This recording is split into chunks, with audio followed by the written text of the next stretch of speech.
très contents. Les étudiants sont très surpris de l'offre qu'on leur propose. On a aussi bien de l'accès aux droits, des aides financières, nos diététiciennes, nos collègues du service recrutement, nos partenaires de la CAF qui sont toujours très heureux de participer à notre événement. On a la santé mentale avec les psychologues. Un kiné aujourd'hui présent, c'est une nouveauté de cette année. Aujourd'hui, les jeunes ont également la possibilité de prendre rendez-vous pour un examen de santé gratuit. En termes d'animation, c'est encore très riche cette année. Donc on a la Croix-Rouge avec une initiation aux gestes de premier secours très prisée par les jeunes. Smoothie, dégustation de café et notre DJ.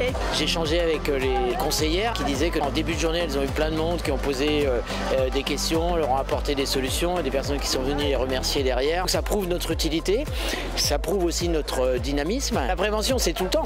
Plus on est jeune, plus la prévention a du sens, puisque on n'est pas malade et donc l'objectif, c'est quand même de le rester le plus longtemps possible. Ça nous permet de voir une vision de la santé que certaines personnes déjà n'ont pas particulièrement suite à leur situation difficile. Ça permet de prévenir un peu tout le monde des maladies qu'on peut avoir, des différentes situations. En France, on est quand même assez bien.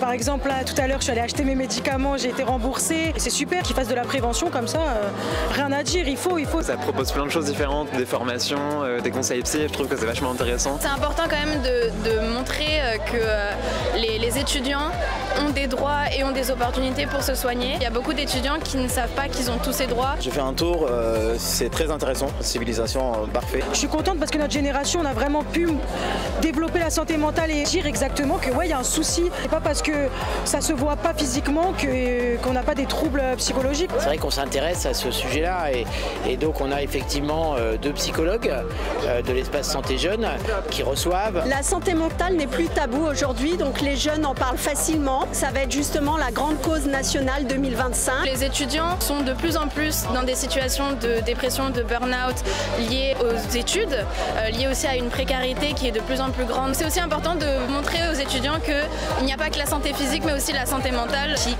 doit être soignée aussi. Quand on nous explique qu'il y a des psys qui sont mis à disposition, la première chose qu'on se dit en tant qu'adolescent c'est « Ah mais j'en ai pas forcément besoin ou autre » alors qu'il n'y a rien de mal en soi à aller voir un psychologue. Mais vu qu'on nous a jamais vraiment appris à considérer nos problèmes et à les conscientiser, on a du mal avec ça. Mais le fait de se dire qu'il y a des psychologues pour nous, actuellement ça nous aide beaucoup. Mais il faut en parler, il faut le communiquer.